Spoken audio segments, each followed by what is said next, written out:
Sir, एक संजय राऊतांनी आज स्वबळाचा नारा दिलेला आहे. आम्ही आता येणाऱ्या निवडणुका ह्या स्वबळावर लढणार आहोत असा नारा लागवला आहे संजय राऊतांनी. एकीकडे महाविकास आघाडीचं असं समजतंय, दुसरीकडे संजय राऊत वेगळे विचार.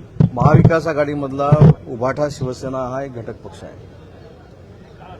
त्यांच्या पक्षाची भूमिका ही स्वतंत्र भूमिका आहे आणि मला असं वाटतं की महाविकास आघाडीचा अतिशय चांगला अनुभव आल्यामुळं आता स्वतंत्र लढण्याचा निर्णय त्यांनी घेतला आहे. हे तुमच्याकडनं मला कळते, मला नक्की माहिती नाही. परंतु ठीक आहे, प्रत्येकाची पक्षाची पॉलिसी ही वेगळी असते. प्रत्येक पक्षानं काय करावं हा त्याचा स्वतंत्र निर्णय आहे. परंतु आलेल्या सगळ्या अनुभवावरनं आणि झालेल्या अपमानावरनं आणि विशेषतः स्वातंत्र्यवीर सावरकरांच्या बाबतीमध्ये मानहानीकारक वक्तव्य केल्यानंतर देखील याच उभाटा शिवसेनेनं काही पाऊल उचललेलं नव्हतं.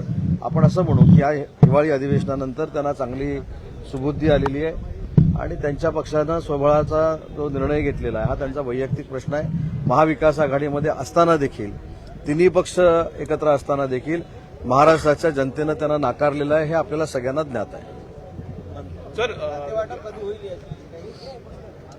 योग्य वेळी लवकरात लवकर खातेवाटप होईल. एकंदरीत जो एक राज्य एक गणवेश हा जो आपण फॉर्म्युला चालू केला होता शिक्षण मंडळ केसरकरांनी, तो कुठेतरी फसलेला आहे आणि पुन्हा आता शाळेच्या प्रशासनाने गणवेशाचं पाहावं असं समोर आहे. शालेय शिक्षण विभागामध्ये तो निर्णय झाल्यानंतर तो यशस्वी झाला की अयशस्वी झाला याची माहिती काय मी घेतलेली नाही. परंतु जे मुलांना योग्य असेल, जे पालकांची इच्छा असेल तशाच पद्धतीची भूमिका शासन घेईल ही शासनाची भूमिका आहे. आणि म्हणून मला असं वाटतं जर त्याच्यामध्ये काही त्रुटी राहिल्या असतील तर माननीय देवेंद्रजी, माननीय एकनाथ शिंदेसाहेब, अजितदादा याच्यामध्ये लक्ष घालतील आणि योग्य तो निर्णय घेतील. कमी दर्जाचा जो कापड आहे तो मिळत होता, वेळेवर मिळत होता, अशा अनेक त्रुटी त्यातून निघत होत्या. सर, हा मी सांगितलं ना, त्याच्यामध्ये जर काही त्रुटी असतील तर त्याच्यामध्ये योग्य निर्णय ही तिन्ही नेते मंडळी बसून एकत्र शासनाचं नेतृत्व करणारी मंडळी बसून त्याच्यावर निर्णय घेतील. सर, पूर्ण अधिवेशन झालेलं आहे परंतु खाते वाटप नाहीये. पूर्ण अधिवेशन विदाऊट खाते वाटप झालेलं कसं बघताय याकडे? कधी पण अधिवेशन आणि खाते वाटप ह्याचा मला असं वाटतं की संबंध जोडता येणार नाही. कारण मी देखील अनेक बिलं मांडलेली आहेत, मी देखील अनेक बिलावरच्या चर्चांना उत्तर दिलेलं आहे. त्याच्यामुळे खाते वाटप नाही म्हणून अधिवेशनातलं कामकाज कुठं थांबलंय अशातला भाग नाही.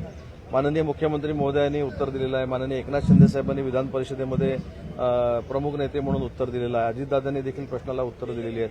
त्याच्यामुळे कुठं कामकाज थांबलंय किंवा त्याचा परिणाम कुठं विकास कामावर झालाय अशातला अजिबात भाग नाही. मंत्री नसताना देखील 1400 कोटी रुपयाची तरतूद ही लाडक्या बहिणींसाठी केलेली आहे. बाकीच्या योजना पूर्ण करण्यासाठी, चालू ठेवण्यासाठी तरतूद केलेली आहे, रस्त्यांसाठी तरतूद केलेली आहे. त्याच्यामुळे खाते वाटप हा तीन पक्षांचा इंटरनल प्रश्न आहे आणि तो योग्य वेळी आताच लवकरात लवकर खाते वाटप होईल याची आम्हाला सगळ्यांना खात्री आहे. 6 दिवस अधिवेशन झालंय, मात्र हाती काय लागला हा देखील एक प्रश्न निर्माण होतोय. कारण विदर्भ आणि मराठवाड्यासाठी होणारं संपूर्ण अधिवेशन असतं, एकही चर्चा आपल्याला अद्यापपर्यंत विदर्भाबद्दल होताना आपल्याला कदाचित सभागृहातली माहिती मिळालेली नसेल किंवा गैरसमज कोणीतरी करून दिला असेल. या शासनामध्ये जे काही प्रस्ताव शासनकर्त्यांकडनं किंवा सत्ताधाऱ्यांकडनं ठेवले गेले त्याच्यामध्ये विदर्भ आणि मराठवाड्याचा उल्लेख आहे. विरोधी पक्षाकडनं जे काही चर्चा झाली त्याच्यामध्ये देखील विदर्भाचा प्रश्न आहे.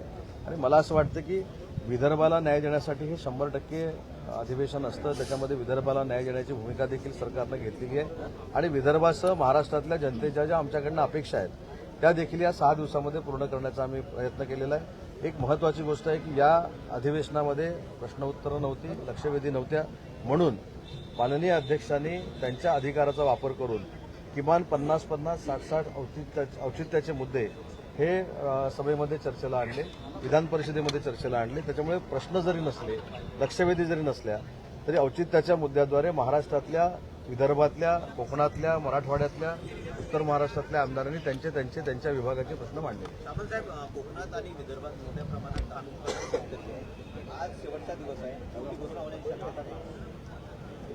आपल्याला आठवत असेल मागच्या वर्षी याच परिसरातल्या लाखो धान उत्पादकांना 15,000 रुपये बोनस देण्याचा निर्णय माननीय एकनाथ शिंदेसाहेबांनी देवेंद्रजी आणि अजितदादांच्या साथीने घेतलेला होता. सगळ्यात महत्वाची बाब, या सरकारमध्ये माननीय देवेंद्रजी जे राज्याचे मुख्यमंत्री आहेत ते विदर्भाचे सुपुत्र आहेत. त्याच्यामुळे विदर्भाच्या जनतेनं कुठेही असं मनात आणून उपयोगाचं नाही. ते विदर्भासह महाराष्ट्राला न्याय देतील याची खात्री पूर्ण आम्हाला आहे. Thank you sir.